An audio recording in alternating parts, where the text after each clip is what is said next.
Hello everyone, Jackson here on behalf of Torfiend.com and Future Daze, and today it is another exciting episode of Artist Interviews. Today I am sitting with Alex. How you doing today? Not bad. How you doing? I'm doing pretty good. It's a nice, beautiful day out here in LA, and I have the day off of work, so I'm pretty happy. I'm pretty happy right now. It's just taking joy in the little things here and there. I know right now with everything happening in the world, being at my job, it's kind of hectic. Trying to make sure everybody stays 6 feet apart. Wears their mask, all of that kind of stuff. But when I have these days to kind of reflect, they kind of really help, reset my mind a little bit. Yeah, as I said, it's weird. Yeah, weird times. Definitely. How are things where you're at? Awful. It's kind of like, I don't know, being in a dictatorship, I guess. So yeah, I don't know how to describe it otherwise. Yeah, not good. Yeah, I mean, sometimes, like with everything happening here, it's like where everybody's on lockdown, everybody's got to wear a mask. We can't, it's sometimes it's a lot. But hey, as long as we can find the joy in the little things, that's what helps us get through the day. It's getting harder to enjoy the little things now. I mean, if this keeps going, I might have to stop producing music. It's just getting too much. Well, I'm hoping sooner rather than later we start to get back to normal for damn sure. Yeah, same. So today we're going to ask you a couple of questions and see where it goes from here. Are you ready to get into it? Yeah, sounds good. What are 3 of your most memorable moments from your musical career? I guess charting Billboard would probably be the first one. Like, I never thought I'd be able to produce something that gets onto that kind of stature. I don't know, kind of.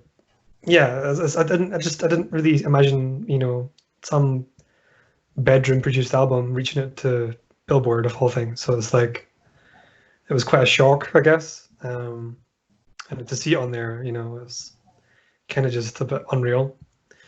I think the second moment would probably be, I guess, my first live gig under the name in Glasgow. That was really cool.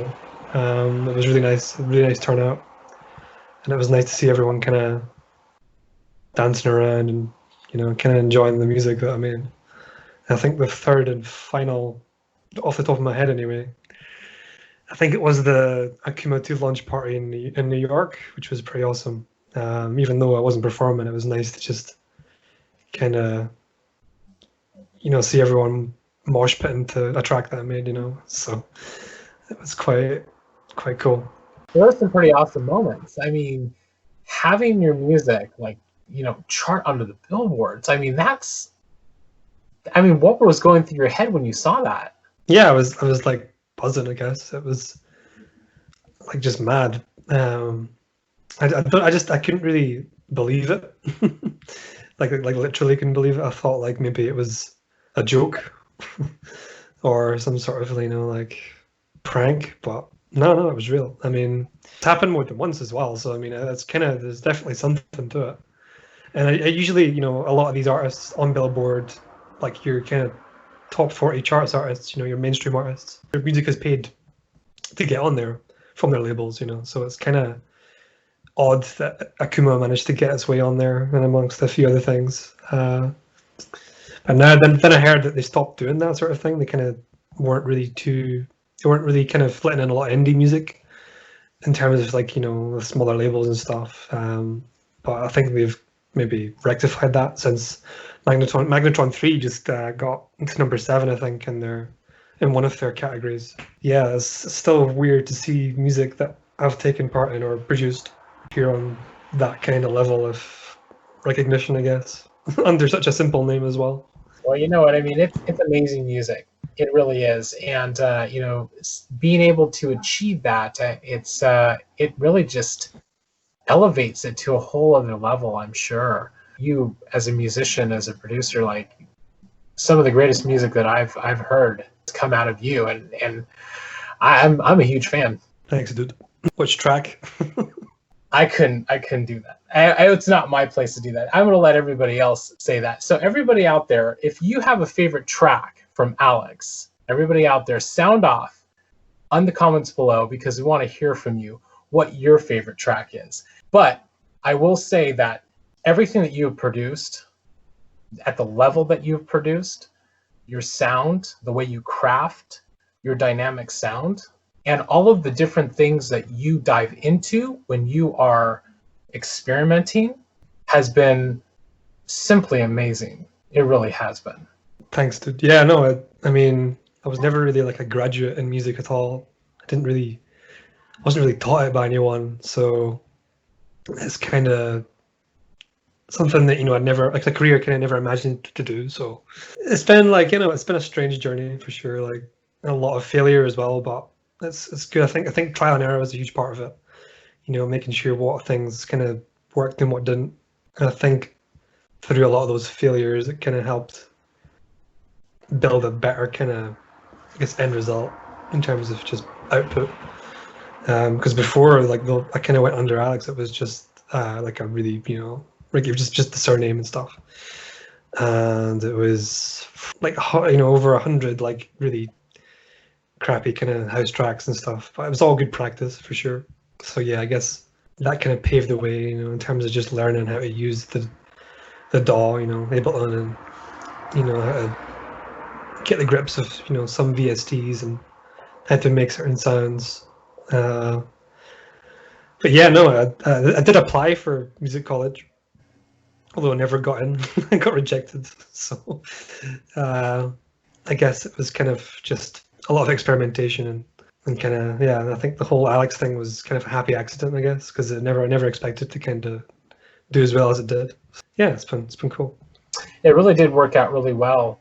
You have progressed a lot. I mean, really, like when you go back to earlier things, like your sound over the years has really progressed. I mean, you have really charted into some really interesting territories where you can definitely hear, like you have, like different electronic influences for sure, but you can tell like you have experimented a little bit with the, yes, darker side, but you have also kind of brought in little elements of like hip hop and a little bit of house elements here. I definitely hear those things in your music. You've kind of pulled from different areas, and I think that's what makes your sound so unique and fluid. Mm-hmm, yeah, I mean, I guess it's a culture. I was brought up in a lot of like two different extremes of music. So like one being like really hard dance music that my dad would listen to, and then like the other end of it being completely, on the other end of the spectrum, it was like Luther Vandross and all the like the funky stuff, 70s disco, and kind of, it was, so I kind of had quite a colorful kind of, I guess, upbringing on music.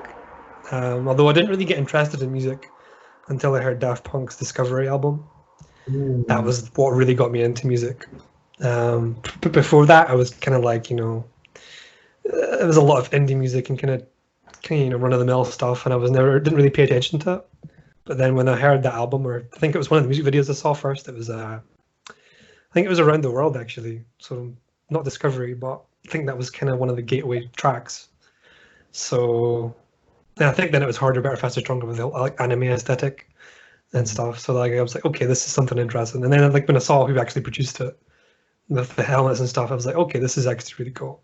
So it's not just reserved for bands and stuff and kind of pop artists, that are kind of, that you see a lot of face value, especially like with MTV back in the day and stuff, where it was all kind of dominated by that, and it still is. But I mean, it definitely expanded my kind of views on just what music is and who can produce it, and like the kind of there's not really any rules anymore, or it never really was. But it was just like completely out there for me. So I think that was kind of the gateway drug into all things music related.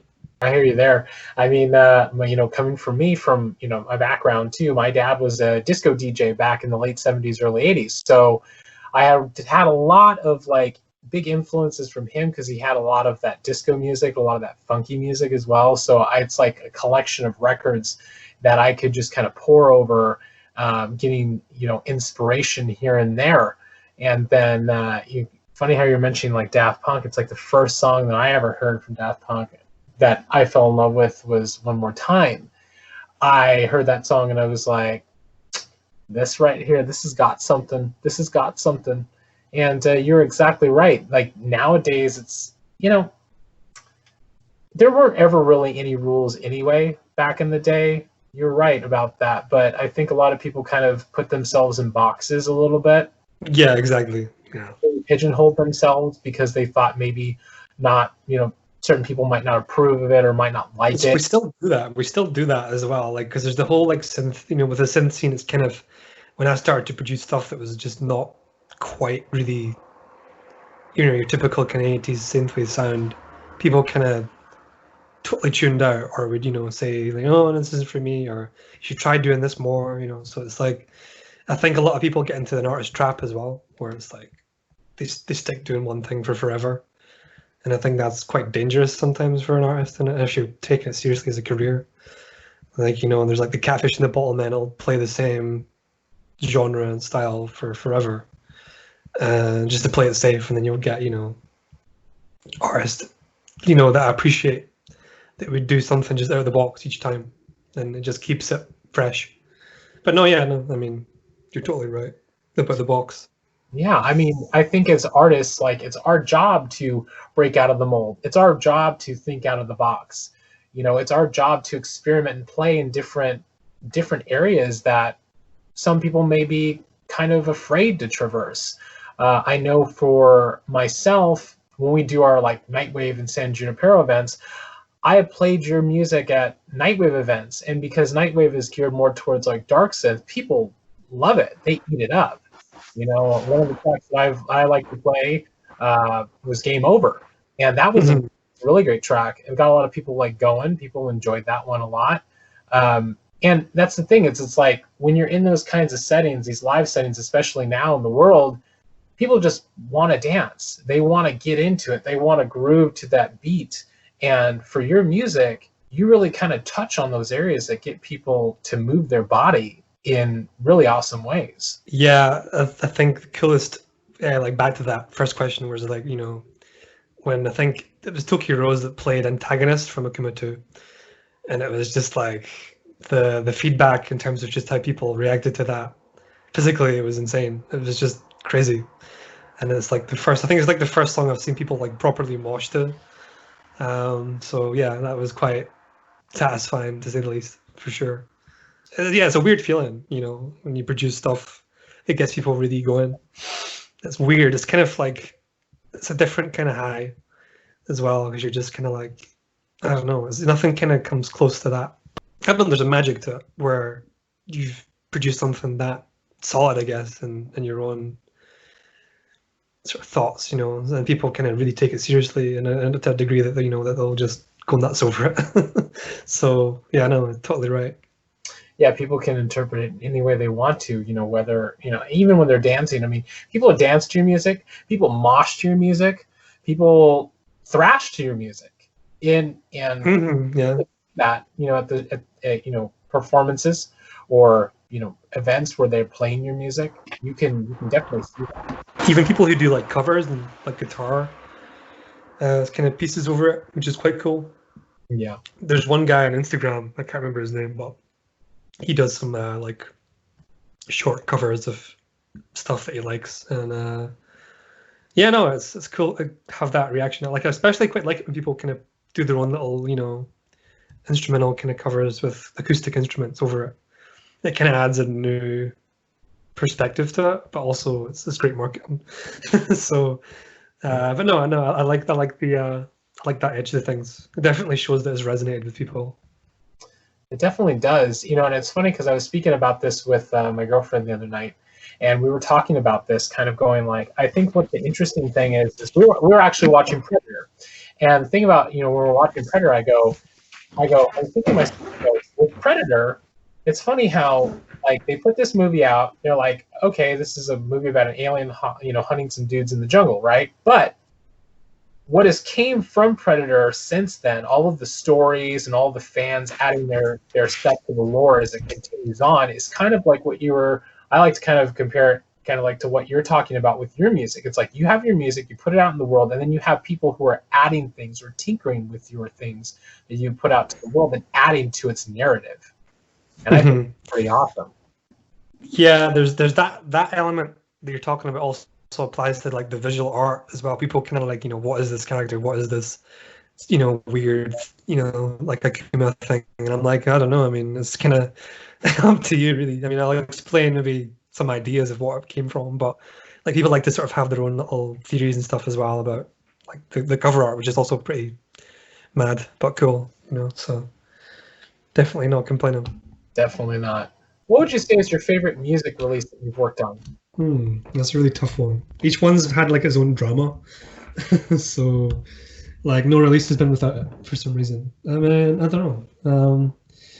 I think the hardest one, I guess the most fun and challenging one was Akuma II to a degree, because it was completely different in terms of just we upped the production value, and then we kind of went just completely, I don't know how to say it, but I guess out of the box, because the first Akuma was much more traditional, kind of its own. I don't know. I guess kind of in that vein of Darksynth or whatever you call it.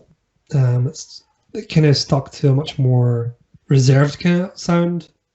It's quite familiar, and then the Akuma II was much more, the chains were off, so we kind of just tried to do something a lot more original, or I kind of harken back to maybe 2007 kind of electronic music, opposed to the 80s. So I guess that was probably one of the most interesting times.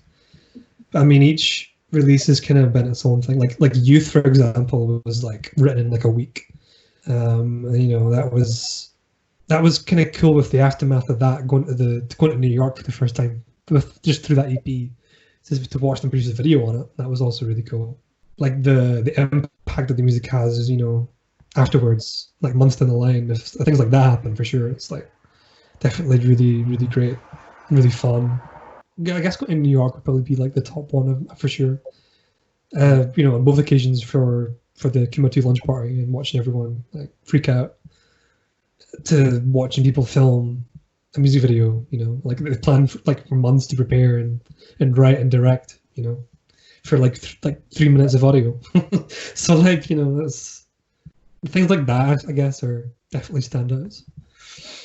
I'd love to do more live stuff for sure, but it's just, obviously right now it's like not going to happen. But I mean, definitely like the prospect of hopeful future ones. Yeah, like there's ideas, but like it would be nice to play to even bigger crowds. I think one more is going to Paris and perform in there as well.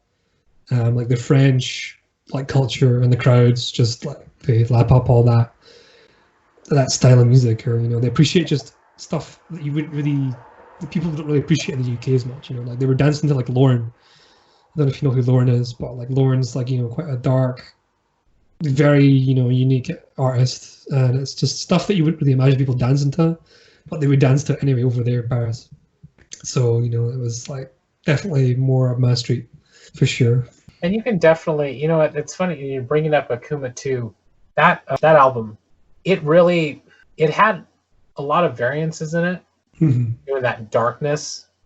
I mean, it was really kind of like for me, it was like falling down a hole, but a really awesome hole with a lot of different amazing sounds that I got to hear, like through that whole album. But I think you guys had like magic with that. Like everything on there was just like, if you are a person that if you're a person that is really into dark synth and dark music and like dark electronic or like experimental stuff too, going to an event where you hear this music, feeling it right there in your chest, that bass, that bass and those, just all of that stuff, it's like a dream come true for somebody like that. Like going to an event and hearing that is just like, oh my God, this is like where I want to be. This is a comfortable space for me. And I think you guys had a lot of like really magical things on that album. Yeah, we even like obviously like there was a lot of inspirations from like Danger, for example, and we actually went to his show in Brooklyn, and we met him behind the scenes and gave him like a USB of that album, like the pre-cut alpha version of it, or like pre-release version of it anyway, and like he accepted it and taken it. He's like, yeah, I'll listen to this. But I mean, it was kind of like a full circle moment, and to hear his sounds, with that, the way you describe it, with that bass in your chest is kind of like, yeah, it's definitely like I guess it's a comfort zone, but like a nice happy place as well to be in those kind of events. I wish there was more of those. I mean, they're definitely a rarity. Well, I mean, I look forward to them as well. I mean, I miss live stuff for sure. I miss live stuff. I miss going to live events. I miss being a part of live events. But hey, I know with everything going on, it's like, as we continue to get into our new normal and we continue to acclimate to what we have going on, we are slowly but surely climbing out of that hole. And it's live stuff is going to be back sooner rather than later. And I'm excited to see you do some live shows. I'm excited to see you come out and do some live stuff. I would love to see you come out to LA and do some live stuff here. I mean, I think that would be amazing. Yeah, well, I was meant to do a Blood City event in LA. I was meant to play E3, the Electronic Video Games Expo, so that obviously never happened. But yeah, I know there was definitely plans on the table, but neither happened.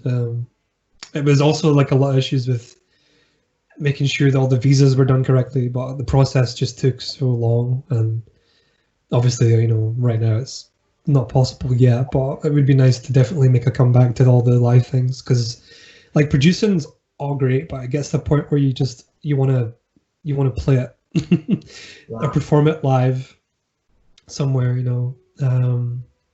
because when you produce for so long, it definitely does burn you out. And I definitely think touring it is a nice part of the process, but just because of the climate, even beforehand, it was quite difficult to get gigs, because I'm not really a huge artist at all. So it's like definitely quite cutthroat, because promoters are so, selective, and some will only, play or let you perform, if you have like a certain amount of likes on Facebook. So yeah, I mean, it's definitely difficult, but I do hope things will get better for sure. I did get offered to play Russia as well, but I wasn't too keen on the deal, and I've heard horror stories about certain things abroad. So yeah, I'd like to do things the right way. So definitely, I would like to do a tour in America, North American tour. Definitely a European tour as well, because it's just like the scene in like France and Germany is great. Yeah, they really do appreciate, they really do appreciate artists over in Germany and France. They really do. And, I've never, it's funny because back in 2014, I went to WGT, Wave Gothic Treffen, for the first time in my life. And I got to say, like, when I went there, everybody there was just so happy and so just pleased with every artist that just came out to come play for them. So it's like, it's always funny, like traveling abroad and going and touring and all that stuff. It's like everybody out there is always so appreciative of the music, and they're always so receptive to the music as well. I kind of like to joke around and say people abroad love you more than the people at home. Yeah, that is true. That's absolutely true. I mean, yeah, I can definitely vouch for that through experience.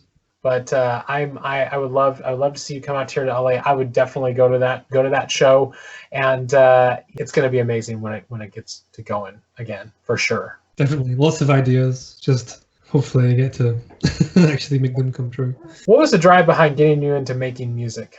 So, I mean, I guess it was a lot of. Well, originally I was interested in a lot of acting, and theater and film. And it's just like where I live, and in the world, it's just not really. There's not much of an economy for it. So I guess, I was always an artist, always like into the arts, So I think there was a lot of struggles in terms of, finding work, and then working other jobs that were never permanent.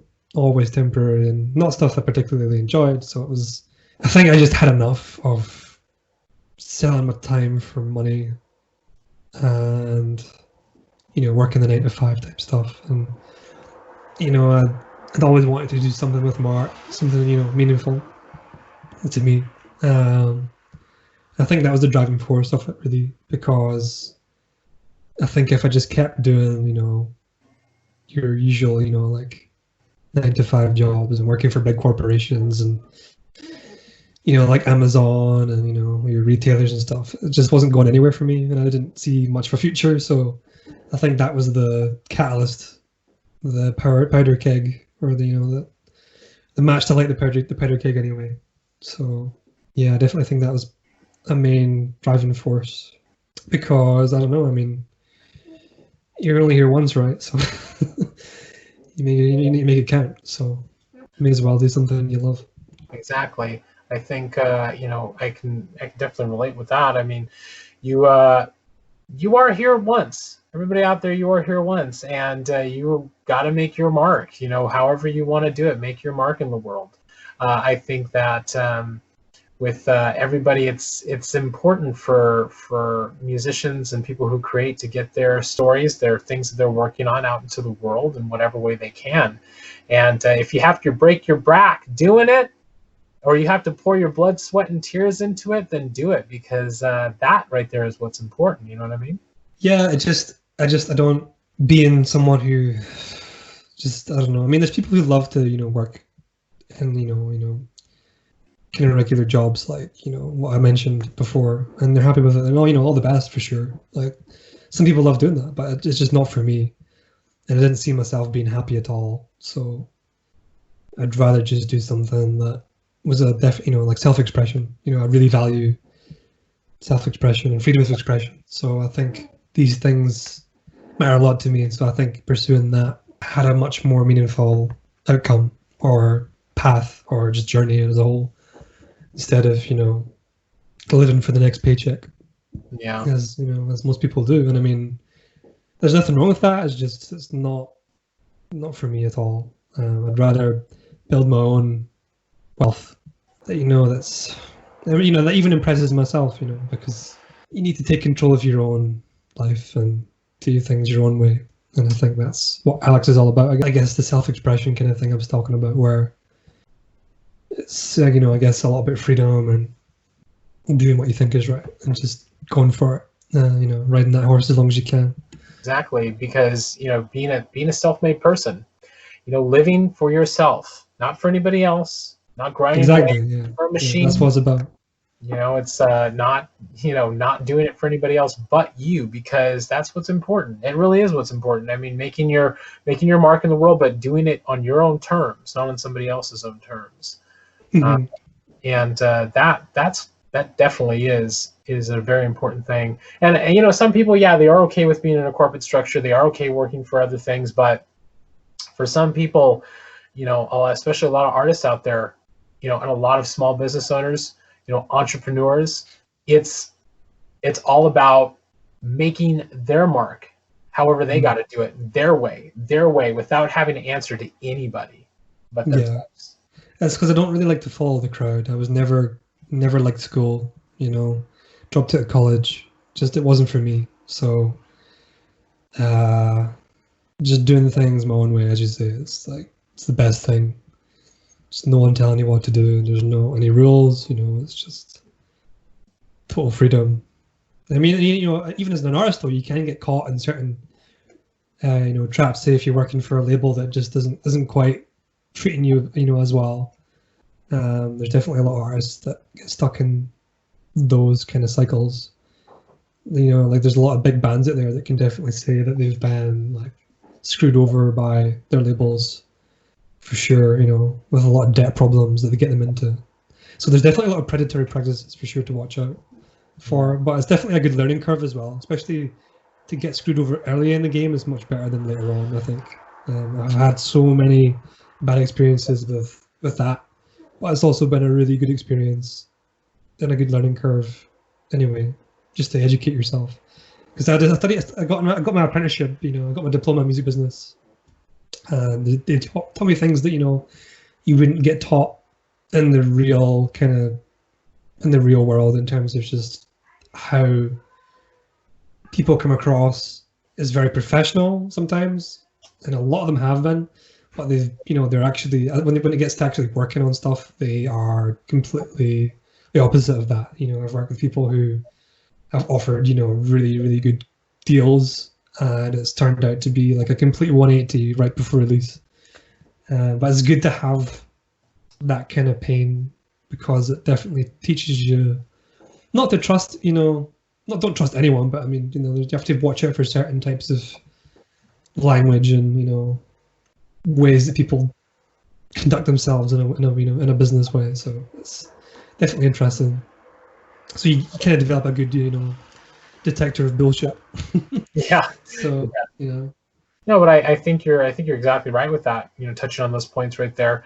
I think it's important for people to be educated in that. I think it really is important, and to learn those lessons. I mean, there are a lot of hard lessons that artists learn, that they've been learning throughout the years. I mean, and the music scene has changed a lot. It really has changed a lot. Yeah, the landscape has completely changed. It's so different. It's even harder for indie artists. Yeah, you're right. It really is. It is harder. I mean, they talk about, like, there's no more gatekeepers, but there kind of are gatekeepers here and there, and they're just in a different form, and you don't see them. Yeah, exactly. But it's a lot harder. But if you have knowledge and you learn from people, and you really take the time to listen and really get a sense of who people are, like one-on-one, and observe certain things and certain things that happen here and there with other people, you can really navigate really, really well. You really can. But you just have to be willing to be open and willing to be able to listen to things in the world. I think also, I think some advice I would give to just any artist in general would be to not rely on others so much. Try and do most of the things yourself in terms of how you release the music. I wouldn't, even like I master my own tracks now, so it's like I don't have to pay anybody else or have any other engineers involved. I mean, I guess some deals, like say if I'm working through NewRetroWave, they'll have like an engineer that they'll always use for their vinyls and stuff. So that's fair enough. But when you're releasing things yourself, it's definitely good to know how to master your own tracks and not have any excess people involved. So that you can own your work 100%. I guess the only thing I rely on now is vocals and art. I'd like to be able to do my own vocals at some point, but I'm definitely scared of that. But it's I'd like to be able to do my own artwork for sure. Like definitely learn like the whole Adobe suite and get some really cool designs and more for uniqueness, I guess. I don't know. I mean, there's so much ideas, but yeah, it'd be good to just like Grimes, for example, does everything by herself. To a degree. I think she obviously has some like different engineers on some tracks for some albums, but in general she does everything herself. So I think if you can get to that stage, you're definitely like you've definitely got a really good set of principles and tools to go forward with, and there's not really much you can go wrong with. Really, I agree with that. It's all a learning process. It really is. I mean, from the idea to the creation to the production to the mixing, the mastering, the artwork, everything that goes into that, even the marketing. In today's day and age, it's like, as artists, you have to wear a bunch of different hats. It's not just one hat that you wear now. But it's, you're basically, you're birthing a baby and you're bringing it up into maturity. It really is, and with every song that you're doing. And I think that it's up to us as artists to learn and to be open to those things and to see those things and not just blindly follow into certain things. I mean, yes, somebody could come to you and offer you a big record deal, but will your music be your own? You never know. Will it be your own? Will it? Yeah. Go? Most big most big artists. Like I was in the same class as apprenticeship as Louis Capaldi. He's like huge now.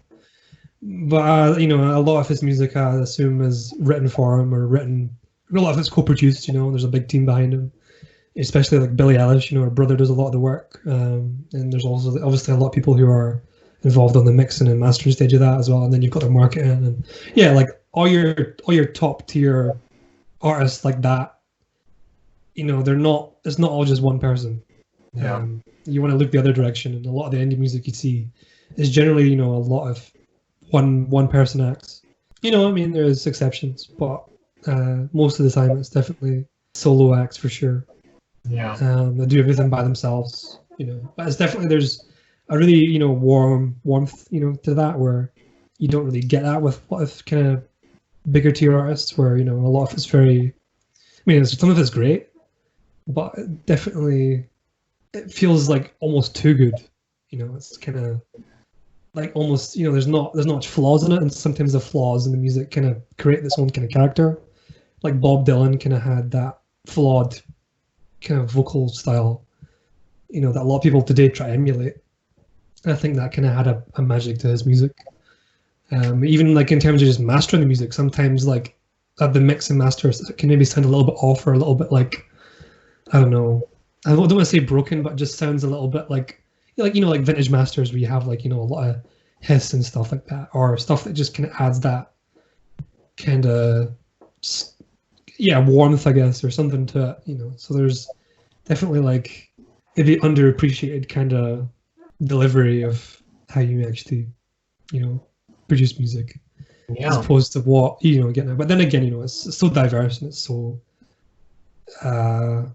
like there's so many ways you can go about it. You know, there is like certain rules in terms of how you kind of, you like limit your track and stuff, and you know, make sure it doesn't clip and all that. But everything else, you know, beneath that is like anything kind of goes. Yeah. So yeah, it's debatable. Yeah, that's true. It is. But you know, everybody out there, you know, as an artist, as a musician, whatever it is, producer, writer, you know, it doesn't matter.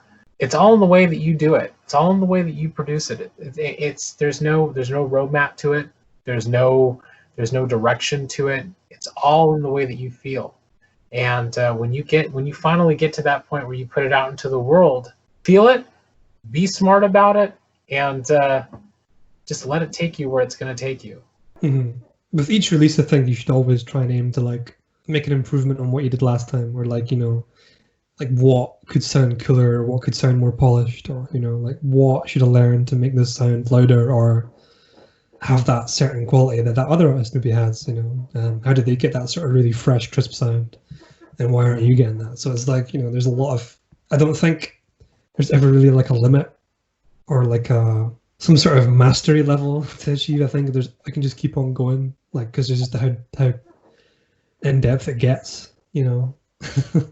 You know, I'd love to do something that's completely like out of left field, and I've done it before, but like, you know, instrumentally, in terms of like, you know, not using so many synthesizers and using more like acoustic instruments and stuff, and then using completely different types of artists, like, you know, like session musicians maybe, or like even like a metal guitarist, or, you know, like something totally like untouched by me.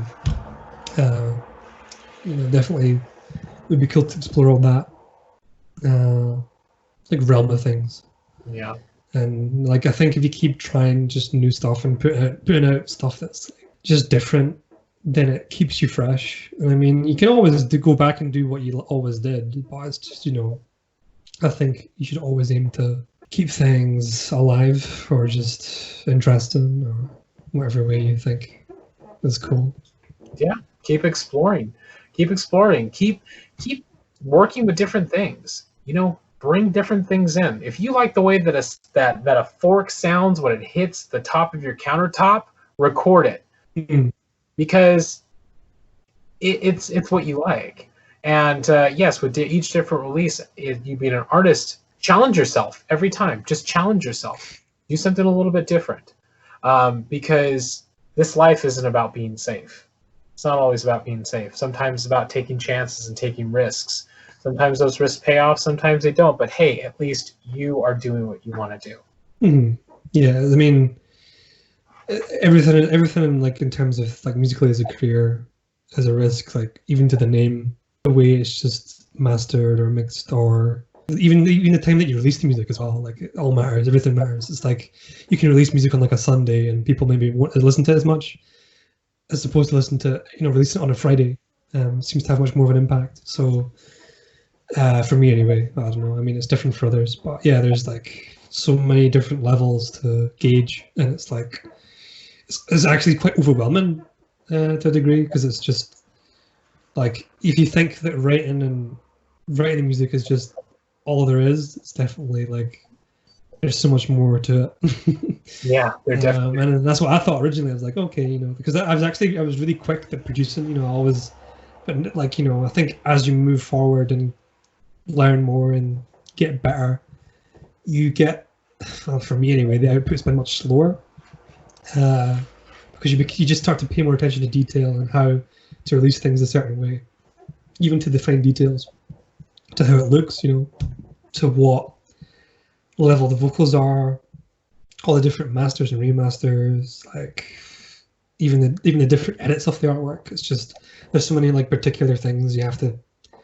be content with and make sure you do it mostly right, I guess. I mean, there's not ever a perfect release. I mean, not all the time. I mean, there is some like that are near perfect, I guess, but you need to have like a lot of power behind you for that to happen, unless you're like some one-hit wonder or some viral hit, but most of the time it's like, yeah, there's so many variables. It's just insane.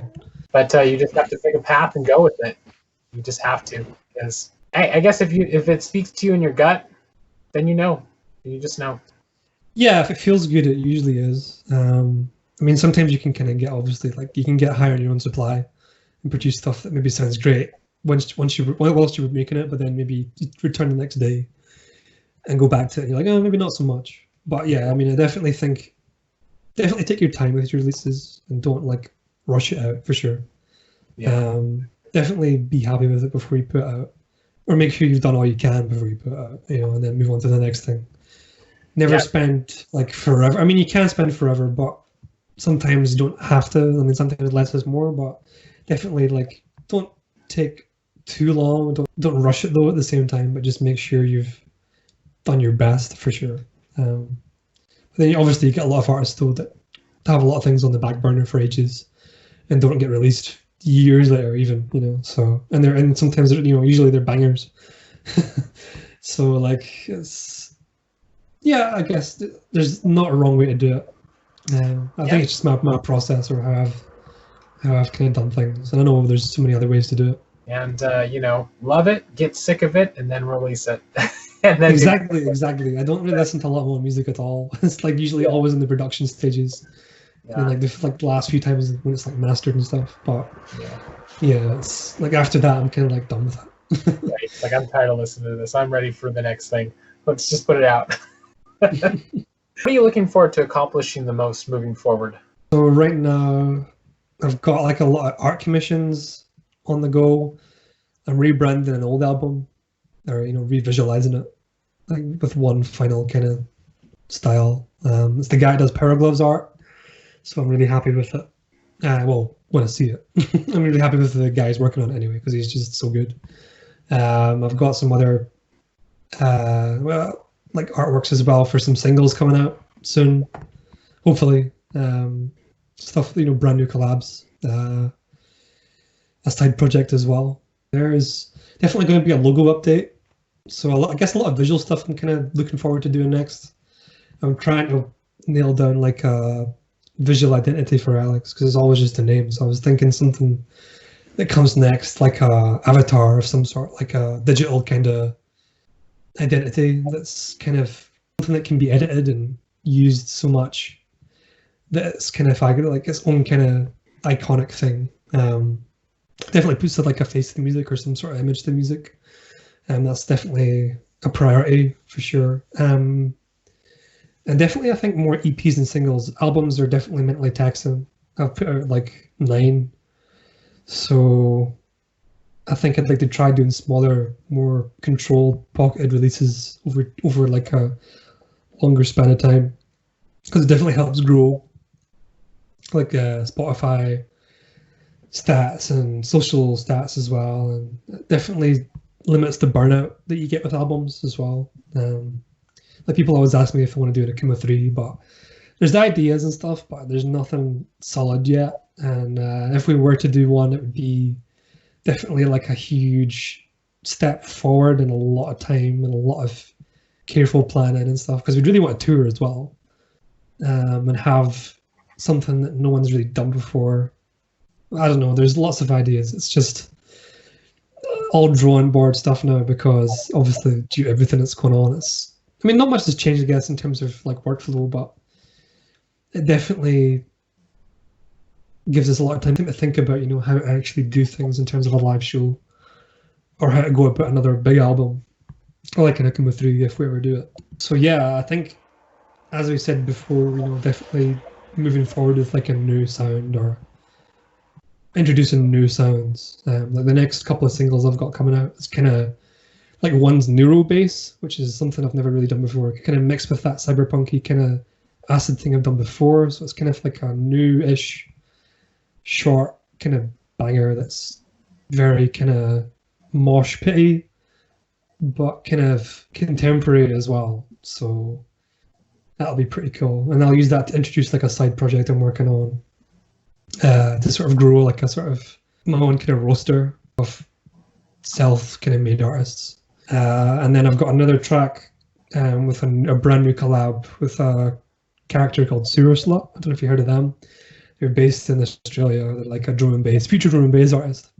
So I'm really happy to put out that. I just wait for the artwork on that. So I guess it's, yeah. So I guess I think that's everything. I'd love to stream. I guess I'd like to do live streaming of produced music. But where I stay, the internet is awful, so that is a huge obstacle for sure. And I think that's everything. I'm not sure what else. I mean, I guess learning how to do my own art, or, you know, have some sort of distinct visual style, because I kind of seem to jump from different styles for each different project. I mean, maybe that keeps things fresh, but I've noticed a lot of other artists do have a distinct sort of style. But then again, I don't know if it's something to worry about, because I like to be versatile. And you definitely are versatile.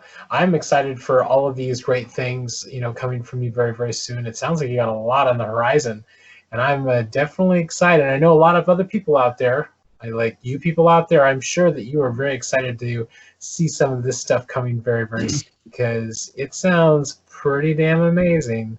Yeah, I mean, there's definitely big plans for sure. It's just getting the energy to do it sometimes. Like motivation has kind of been a bit low. And ever since I stopped drinking energy drinks, it's kind of been like, okay, it's like much harder. So like it's definitely finding the sort of magic again to get things going. So I've just kind of been, you know, concentrating on smaller things, and not focused on huge projects, you know, because it can be quite overwhelming. But I think it's good to focus on other things, you know, because I've got a lot of music out there for sure, so I can kind of just chill out for a little bit. But I definitely put out lots more smaller things and see what the feedback is on those going forward, and see where to take it from there. And you know, I understand sometimes it can be hard with motivation, but you know what? Hey, I always like to say this thing to everybody out there. Remember that we are a lot stronger than we give ourselves credit for. And I think if we can get out of bed every day, put our 2 feet on the ground, and stand up, then I think that we have already made a whole hell of a lot of awesome progress for the rest of the day. Am I right? Yeah, for sure. Yeah. I think like I don't know if I mean, yeah, the positive message, I guess, at the end of this thing. I don't know if you ever heard of Joey Diaz. I quite like that guy. He's quite cool. I don't know if you ever heard of him. Comedian. Dude. He had a really positive message that I guess I'll draw from. I think, well, due to everything that's going on, I think now is the best time to just, you know, if you ever had any ambitions other than what you're doing currently, or something you wanted to try out or learn, I think now's the time to try and do it or go for it. I think it's the best time now as any, because we've all got so much time on our hands. For now, anyway. We'll see. But I mean, definitely, I think if you wanted to pursue music or art and design or whatever you ever thought about doing or trying something new, I think definitely the message would be to try and, you know, go for that. Try and pursue something that's been nagging at you for a while. Yeah, exactly. Wise words out there, everybody. Right here from Alex. If you have something that is calling to you on the inside, something that you have always wanted to do, something you've always wanted to try but never had the time to do it, take advantage of the time you have now. Take advantage of that time to pursue it, to learn about it, to make it a part of your life. Because when the machine starts rolling at full capacity again, when it starts ramping all the way up to 100% again, and you lose that time, you may spend your time looking back at that going, why didn't I take advantage of that time? Why didn't I step out of my zone and do this? But the advice here is to do it now. Don't put it off. Don't say I'm going to do it tomorrow. Don't say I'm going to do it later, or I'm going to hold off for a year or whatever. Do it now. Take advantage of it. Like these artist interviews that we're doing right now, that, you know, through Tour Fiend, sitting on my bed back at the end of March going, hey, I think it's time. We have time now. Everything's like canceled, and we've had the rug pulled out from under our legs. Like there's no live shows. There's no, you know, I can't perform. I can't, you know, DJ. I can't do any of this stuff right now. So what can I do to make the most of my time? What can I do to kind of push forward? Let's start these artist interviews. Let's just see where they go. And here we are, just chugging along with them, just releasing them, boom, boom, boom. Because what's important out there is sharing the stories of you guys, the artists, with the rest of the world. And to everybody out there who's creative, whether it's music, whether it's writing, whether it's producing, doesn't matter. Whatever is important to you, get it out to the world. Do it. Live it, be it, dream it. Doesn't matter. It's all part of the great journey in life. And remember, you only get one life. So make it the best that it can be. Live life to the fullest and be all that you can be. So thank you so much for taking the time to sit here and do this interview today, Alex. Thank you to everybody who took the time to sit down and watch us have this conversation. If you like this video, be sure to like and subscribe to our Tour Fiend YouTube channel, as we have many more awesome artist interviews on the way, just like this one we did today with Alex. So thank you so much, and I look forward to seeing you again very, very soon. Likewise, dude. Thanks. Cheers. To everybody out there, dream it, build it, and let it grow. Love you guys.